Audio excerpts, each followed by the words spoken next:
Hello and welcome to the J Train Podcast. This is J Train, Jared Freid, coming to you live from the quarantine cabin every single day with your Freid by Noon episodes. That's right, we're here daily. Daily. That's 2 words. Daily. Every single day. And all for the grand price of share it with a friend. Tell a friend, a coworker, a brother, a sister, a mama, a papa, anyone with ears. We'll take them. That's right. I'm looking at you. Make it your Instagram story. Make it your Instagram story. Share with the world. Share with all the girls. Share with the person you went down on last week. Share with the person who went on down on you. Share with the world. Make your Instagram story. Share with that dude that told you that he couldn't meet up. Send it to him over text. That's right. Share this show. We are on the podcast app. Anywhere you listen to podcasts, Apple, Spotify, SoundCloud, wherever you get your podcasts. Also, Stitcher, YouTube, baby. If you're joining us on YouTube, thank you for coming to the show. We're putting out that video content, baby. Someone's out there sitting alone in a dark room being like, I got no one to talk to. I got nothing to watch. There's no sports. Give them the gift of J-Train. The gift of Papa JT. The Wizard of Ha. The Sultan of Scream. The Prince of Promos. That's right. Give them the gift. And we're here every day. Send in your questions. jtrainpodcast@gmail.com. jtrainpodcast@gmail.com. That's where you send them. Hit me with them. Let's go to the emails. We got emails. We're going to do the coronavirus rant of the day. We're going to do the charcuterie chat in the luxury lounge. It's all happening, okay? Corona killed honeymoon. I'm navigating a new relationship, dating for 3 months, exclusive for one of those months. Through this mess, it's been transparent and safe, fun, and all the good things that come along with a new connection.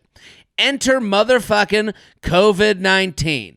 I lost my job teaching yoga. Yay, fun employment.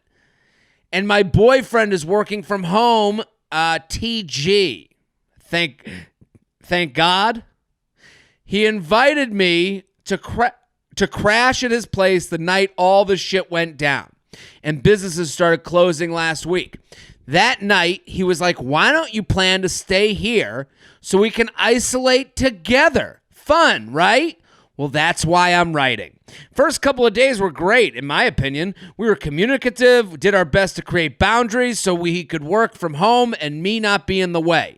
But after 1 full week, I am nervous and in my head that the honeymoon ended too early and we got too comfortable too fast.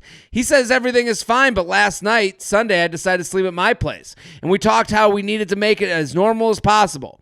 We can't go from 1 month exclusivity to living together. At least I thought I was okay with this until today. Monday, we texted a little. He called me after his workday, and we only talked for 15 minutes, and I'm kind of bugging. Please help me quell my fears that we didn't just jump the gun by trying to quarantine together too soon. I was honestly okay being there, but could feel the energy getting weird on his end, so I suggested some space. I know it's a stressful time, but shouldn't you really want your partner to cuddle with? Do you think it's over? Am I just being too girly? Help. I don't think you're being too girly. I don't think anyone is wrong here.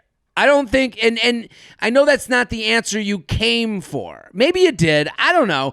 I just think for this, there's a couple things that jump out at me. One, you have no job. He has a job. And these are the realities of the time we live. When you're living with someone, you need to be, you're not ready as a relationship to sit there a month in. You are not ready to be around job guy with no job, because you have nothing but time. You have nothing but energy. You have nothing but nothing to do. And you're sitting there, and he honestly is feeling a little bit guilty that you are just sitting there and he feels he has to entertain. That's a really tough space to be.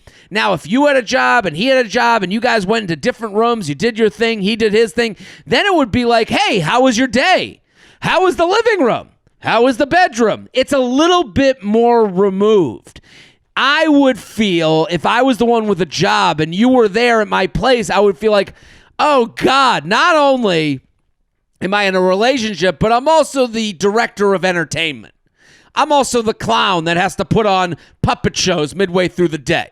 So I understand so I do think now's the time, take a step away. You enjoyed your time, reach out. Let's make coronavirus quarantine plans. Now that you two have obviously exchanged enough saliva to fill a cup, you can now become each other. Now you can say, hey, I'm coming to you today. Let's do dinner. We'll make dinner at your place. I would make the effort to make dates and make more normal hangouts. But also, we have to admit that these are not normal times. And your relationship is not... This is actually the perfect time to find out that everyone's relationship comes together in different ways. Whatever you thought a relationship started, began, and went was wrong. You were wrong before this all happened. You thought, oh, we go on date 1 and we go on date 2 and date 3 and then we fuck and then we go to meet the parents and then we go on a trip and then we go. That was all just what you invented in your mind via someone's Instagram posts. That's the beats you saw. When you're in this quarantine reality, what you're finding out is that you can't control the weather. You can't be like, oh, well, we're gonna get that third date in, and you know what that means. No. Now you're a month in, and you've seen him fart 7 times, and you took a shit 3 inches from him. That's right. It ain't gonna be the Instagram illusion that has been put out there you thought it was gonna be. It's gonna be different from you. It's time to accept that. It's time to accept, you're 1 month in, things move quicker. You won't break up because of the coronavirus, and you won't stay together because of the coronavirus. JTrainPodcast@gmail.com. JTrainPodcast@gmail.com. Jared, I have a coronavirus-related question. Long story short, I asked my boyfriend to come and stay with me whilst London is in lockdown. He said his family doesn't want him to, and so he won't. How big of a deal is this? Full story. My boyfriend and I have been together 2.5 years. We're both 28 and live in London. Up until now, we've been fairly solid with some bumps in the road, predominantly in relation to his thoughtlessness about me. Sometimes silly things like he forgets that I don't eat beef and made me a beef stew. Is this the most English email ever? Hello. Up until now, we've been fairly solid, and I want the beef stew, and he made me a Wellington. And I clean the chimneys every day, and he forgets that I get a little cough. Who wrote this? So he offered you a beef. Sometimes silly things like he forgets I don't eat beef and made me a beef stew. Other times more serious. For example, he didn't wish me happy birthday on my birthday and turned up 2 hours late to our plans for the evening. I recently moved into a flat. Ooh, so London. I recently moved into a flat on my own, thinking that he didn't want us to move in together yet. However, after that, he started saying that he wanted to move in with me. He lives an hour and a half away from me at the moment on the other side of London, and his twin brother and friend in a house that their dad owns. He has always been portrayed to me that he has a strained relationship with his parents, especially his dad, who is quite controlling. He mostly just does what his dad says because he doesn't want to get into an argument about it. This Saturday, I asked him if he would stay with me in London. If London was locked down, as I didn't want to be on my own and I wanted to be with him. He seemed keen on the idea, and we talked about some logistics. However, once London was locked down on Monday night, I texted him to see if he was going to come and stay with me. I got a no reply until 11:30 p.m. that night after I'd gone to sleep, at which point he said he had been arguing with his dad about him staying with me, and we would speak tomorrow. When we spoke, he basically said that his parents didn't want him to stay with me and wanted him to remain in his current place. His brother also said he wanted him to stay with him because his brother's having a tough time struggling with depression at the moment. Because of this, he is now not coming to stay with me, and we won't see each other for minimum 3 weeks, much likely longer than that. Am I crazy for feeling that he should want to come and stay with me no matter what, especially considering how long we've been together? I understand that his family is important to him, but he doesn't seem to have taken my feelings into consideration at all. I'm annoyed at his family for putting him in that position, but also struggling to understand why he can't just do what he wants rather than listening to them. Equally, part of me thinks maybe he is doing what he wants, and he is just saying his family is an excuse not to stay with me. Your brutal honesty is appreciated. So I apologize for what's happening. This does sound like a hard situation. What I will say to you is that the most important part of this email is that, you know, the beef Wellington thing is funny, but it does paint a picture. Here's what the coronavirus forced everyone into: a decision on whether to be an adult or be a child. The quarantine said, here's your shot. Do you pull yourself up by the bootstraps, go to the grocery store, prepare all your stuff, or do you run home to mommy and pappy? I'm going to tell you this right now. This guy is not mature enough for an adult relationship. And pre-quarantine, pre-real life tough decisions, he was up for that level of relationship. And I know that sounds extreme because some of you did go home to your parents, and that's okay. But I'm saying this put people at a decision point. All of us had to make a decision. Who will you stay with? Who are you going to go home to? Who will you listen to? Who are you going to prepare for? He made a decision to go back to his parents and, you know, stock up with them. He's getting back to the tribe. We've all made these decisions. He just made his with his actions. So, you know, it's like when people date in college and they say, I love my boyfriend or my girlfriend from college. And you say, well, college isn't real. College, nobody has to be at work every day at 8 a.m. No one has to leave work every day at 6 and make a decision between the gym or going to a girlfriend that wants to eat and make them fat. Right? No one has to have that hard discussion with a significant other. Hey, today's my gym day, and if I don't do it today, then I'll only get it in 4 times this week. That's an adult conversation that's not romantic. It's not in the Disney movie. It's in the reality of the world we live in. The minute coronavirus came, we all had that moment where we left the romanticized world of some of our relationships and entered in the real world. Who are you going to stay with if you quarantine? Not you, bitch. You're out. So I would say you are ready for a different type of relationship than he is ready for. And when I'm 2 years in with someone, I would want to be with someone that saw me as family. Because there are options. You might not think of it now, but there are options. He could have said to you, hey, come stay with my brother and I in our flat. Hey, you're all alone. Come with us. The family told me to bring you in. We're all bunking up, and you're part of the family because you're someone I would see to live with. I can also tell he's a bullshitter because she said the minute she moved into a new apartment, he's like, we should live together. Well, you signed a year lease. You couldn't go back on that. jtrainpodcast@gmail.com. jtrainpodcast@gmail.com. Boy, we are going international. I don't know if it's YouTube or what. Get subscribed. Share. Share.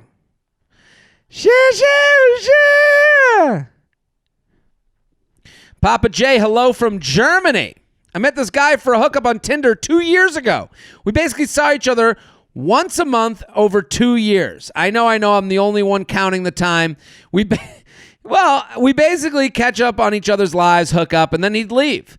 We would text occasionally throughout the month, but usually just dirty talk. He had told me he wasn't looking for a relationship, and I stupidly got feelings. Stop that. Stop that. You didn't stupidly get feelings. You got feelings for another person that you had let inside of you. That's completely normal to me. Nothing stupid about that. I wouldn't put you in the remedial class of life for saying, well, I went home with a guy and now, after his dick was inside of my body, I was like, oh, I kind of like him. I know I'm an idiot. You're not an idiot. The last time I saw him was at the end of December, and we had a really good time. But by the end of the January, it looked like he had deleted me in WhatsApp. So I texted, kind of seems like you're done with this, so just wanted to know for sure, and he never responded. He basically ghosted me after 2 years of sucking his dick. Am I being ridiculous for thinking I deserved a more proper breakup? Should I say leave it at this? And what advice do you have for getting over this guy when I'm literally stuck at home and lonely? Danke. And there's a beer waiting for you if you ever come to Germany. Well, thank you, Totes Preach. Here's what I'll say to her. The term ghosted has been bastardized by the people in relationships they didn't want to admit weren't relationships. So ghosted to me is you've been on 4 dates with a guy or girl. They had sex with you a bunch of times. You guys, and then all of a sudden they disappear. Now, I know you, Johnny listener, Sarah viewer, you're going, no, that's not ghosted to me. Ghosted is when I went on a date once and then he just didn't text me again. Yeah, that's called it didn't work out. The date was just fine and they didn't see it as a match. This person has been hooking up for 2 years, once a month, sucking a dick once a month, and she's like, now I've been ghosted. Well, I don't think you were. I think you spent 2 years not wanting to get told that this was just a hookup by someone, and now his actions have told you it was just a hookup to him, and now you're disappointed. Which, again, I'm totally fine with you being disappointed. I'm totally fine with you being lonely. I can't tell you how to feel. I'm on your side for all that. What I'm not on your side is for you to go, where's my breakup? Well, how would you like to be broken up with? Here's what the problem is with this email. And I understand there's another argument from the other side being like, well, can't he just say goodbye? Yes. But let's not live in the land of delusion about what this was for 2 years. You wrote it. We basically catch up in each other's lives, hook up, and then I'd leave. We text occasionally throughout the month. Once a month over 2 years. Once a month over 2 years. Let me repeat myself one more time. Once a month, you had a nice time over 2 years. That's more of a friend. That's more of there's people I see once a month over the course of 2 years that I don't need to have a goodbye from. So she writes, he basically ghosted me after 2 years of sucking his dick. Am I being ridiculous for thinking I deserve more than a proper breakup? You're not being ridiculous for thinking you need more. Should I say leave it at this? Here's my biggest problem. She said that by the end of January, it looked like he had deleted me on WhatsApp. So I texted, kind of seems like you're done with this, so just want to know for sure. That's my biggest problem. You put your taste in his hands. Well, I'll like him if he likes me. What would have worked for you? What if he texts you back, no, I'm good for my once a month dick sucking? Would you be like, oh, well, thank you for texting back and letting me know? No, you're being dishonest in that text. You wanted to say, hey, instead of you going, hey, how you been? And you reaching out and you maybe hearing that he's not texting you anymore and saying, hey, where you been? What's going on? Let me hear about your life. I'd love to see you again. You avoided getting turned down in favor of, hey, turn me down so I don't have to be vulnerable. Turn me down right now. End it with me. It's just that's how it works. JTrainPodcast@gmail.com. JTrainPodcast@gmail.com. Let's do, hey, Jared, New podcast giving me life through quarantine time. No shit, I wake up looking forward to it and listen to it daily.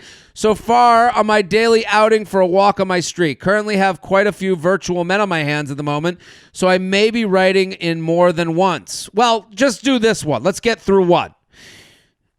Met this guy on Instagram through a non-profit organization we both involved in. He had a bunch of mutual followers and ended up following and DMing a couple times about 4 months ago.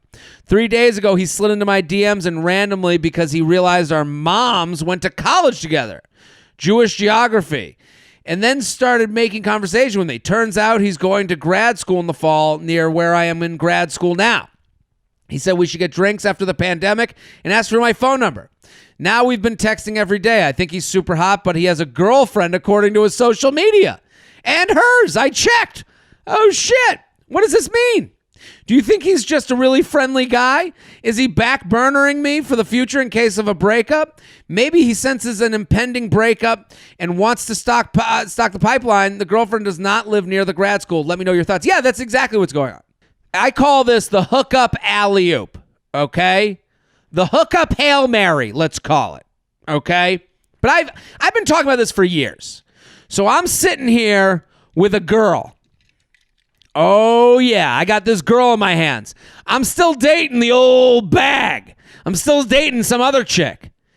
I'm not really happy in this relationship. So while I'm in this relationship, I take the girl and I throw her to myself in the future once I've broken up with this current girl. Do we get it? The relationship alley-oop. I'm just throwing it up to myself 6 months in the future to slam dunk. So if you're getting approached by someone in a relationship and they're just being nice enough, they're not making any promises, but they're being cool, they're being flirty, we should get a drink. Yeah, we know each other's moms. He is getting his bed made for when he's out of this relationship, because the hardest thing to do when you're done with a relationship is to find someone to hook up with. So a lot of people go back to the person they just broke up with.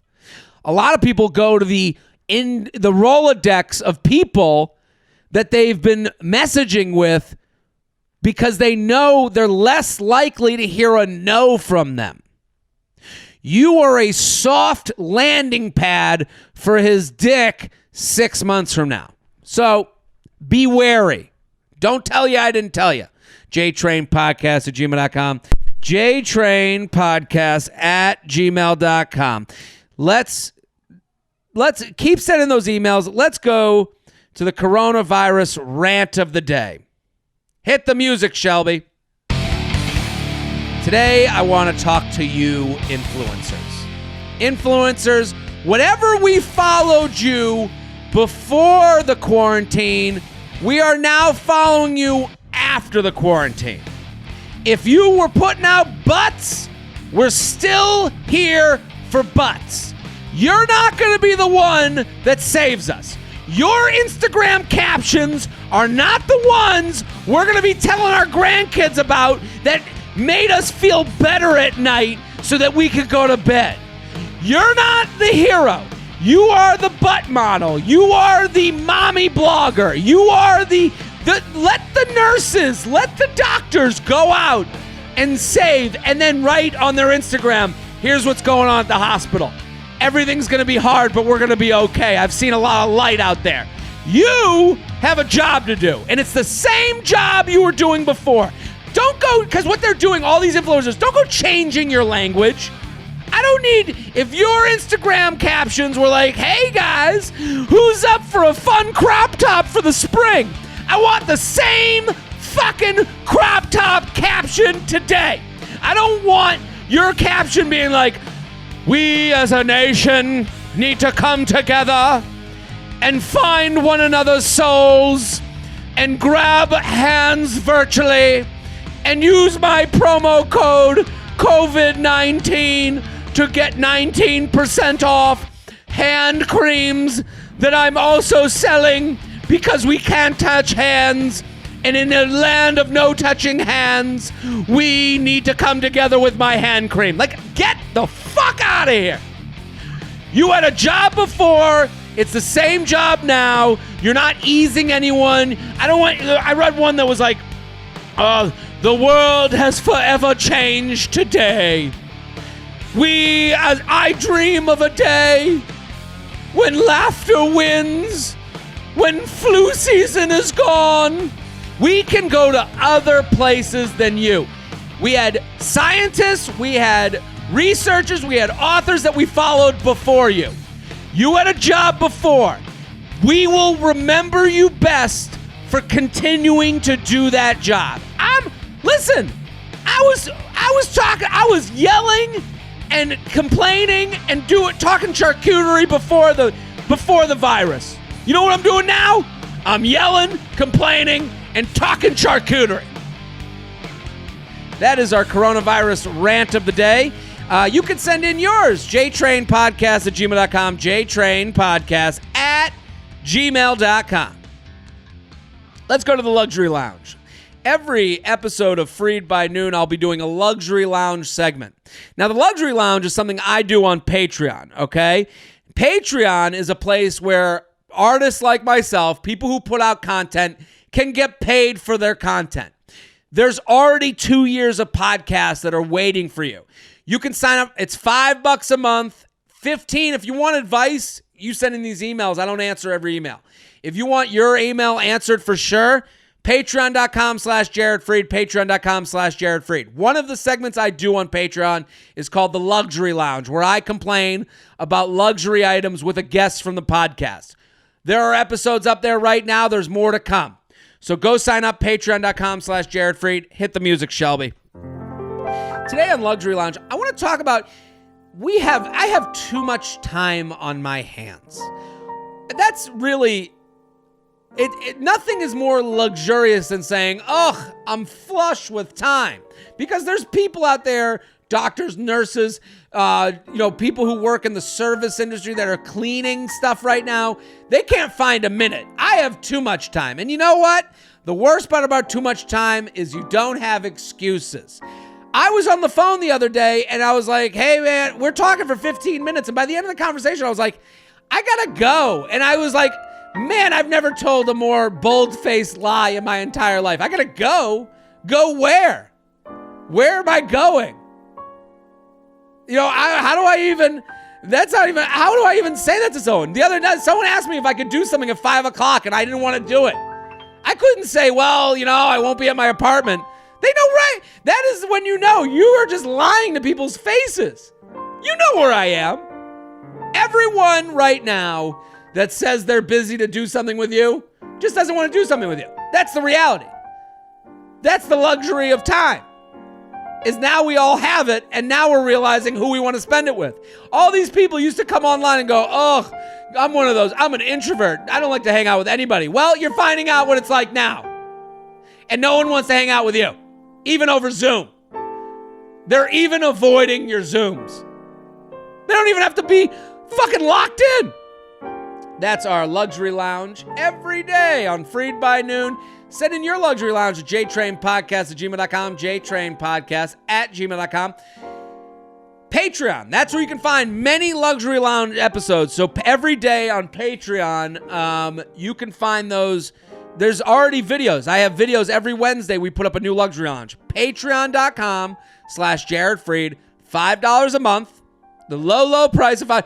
You can actually sign up for just this month to get all the content you need and start at the beginning. I do a thing called Coffee with J-Train. It's a podcast that's a lot like Freid by Noon, and you can listen from the beginning up. Let's do the charcuterie chat of the day. Every day on the Freid by Noon podcast, we'll be doing a charcuterie chat where I discuss the landscape of charcuterie today. Hit the music, Shelby. Today, I want to talk about the Corona Cone. This is a new item out there. People are now making, because we don't want to be touching the food that everyone's touching, people are now coming out with individual-sized coronavirus-themed cones, where you get a little cone, and I'll give credit because Ain't Too Proud to Meg is the first influencer I saw out there with the coronavirus cone. And basically, they're individual-sized charcuteries, And here's what I will say, I like this one. I like this invention. Flash it up on the screen. You'll see it. In the cone is meat, a roasted almond, a cheese with lots of, and then it has a little stick with a little pickle and an olive, and it's got a cracker in the back, a breadstick in the back, a little tarragon. You know what's not there? Bullshit. That's what's not there.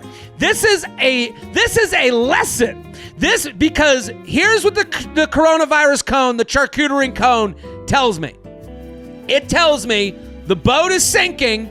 You got one piece of luggage. What's going in the luggage? No grapes on this one. One grape. There's one grape. That's right. This is a decision. When the shit hit the fan, you could only fit so much in the cone. You put in the big players, the ones we all want, the ones that satiate, not the bullshit. You don't see a pine cone in there. You don't see a pumpkin gorge. No, meats, cheeses, crackers, one grape, one olive, one breadstick. The real people, the all-stars. These are essential goods. And what it teaches you is how many people out there are putting non-essential items on their board. The boards kept getting bigger, and we all turned into pigs. We all started really filling them up. Nah, not anymore. Hard times, hard choices. You're only getting a few items on that charcuterie cone, and they're the all-stars. It's a teaching moment. Today's charcuterie chat, that's it.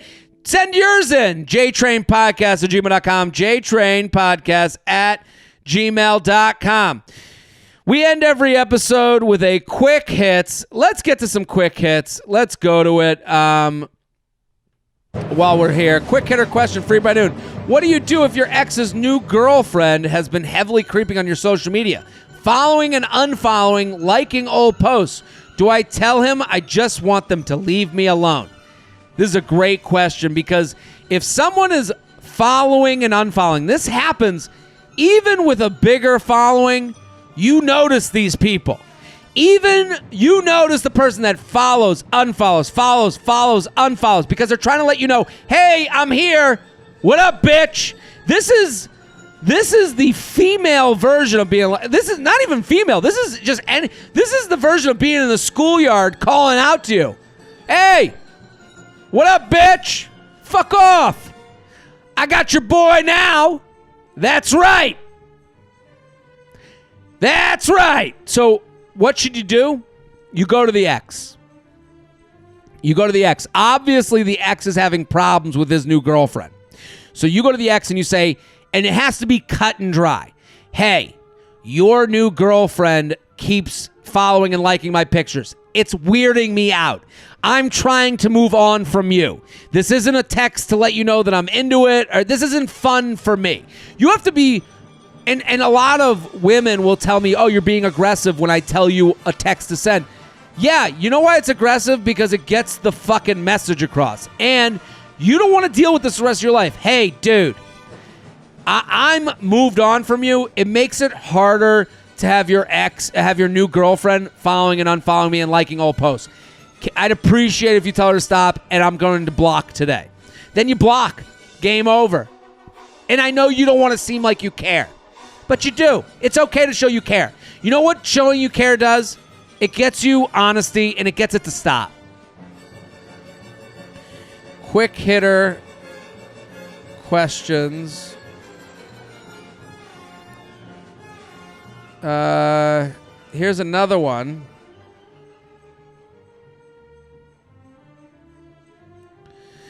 Hi, for that lightning round of Freid by noon. I went on 3 dates with a guy, and his B-day is coming up in a couple weeks. I ordered insomnia cookies to be delivered him on that day.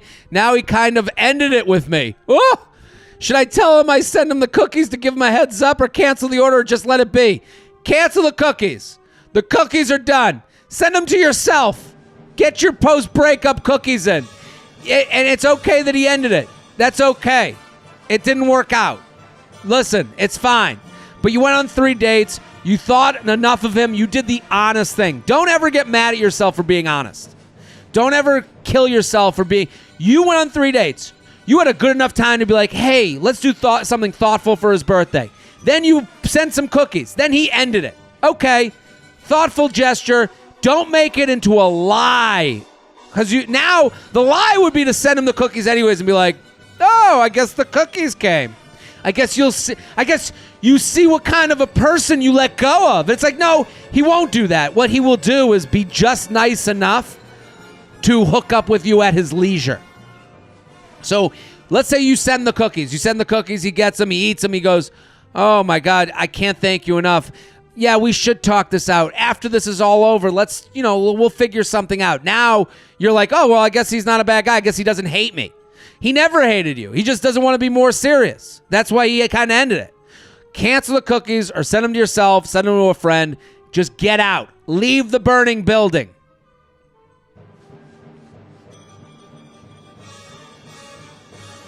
Let's do one more. Listen, keep sharing this podcast. Keep telling friends. Let's do... Hey, long one. Let's do this one.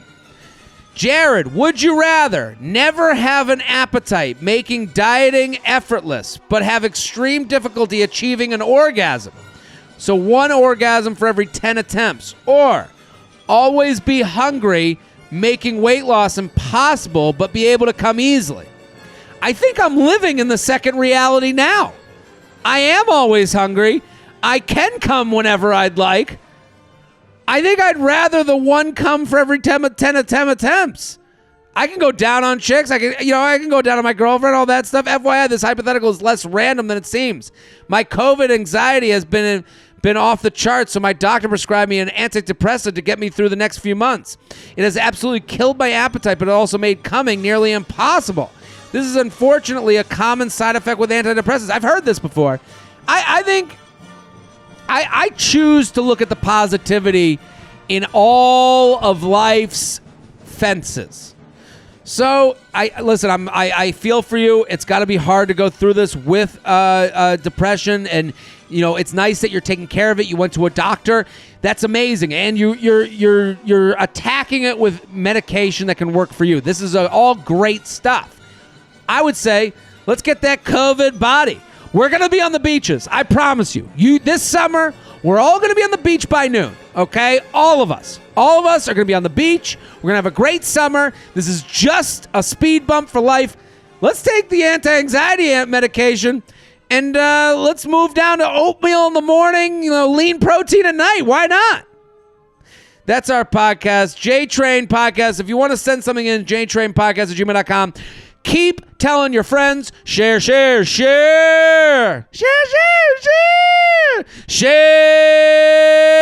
this show. Share with all you know. Share with the dude that you fucked last week. Share with the girl you friend zone. We'll be back next episode. Boom.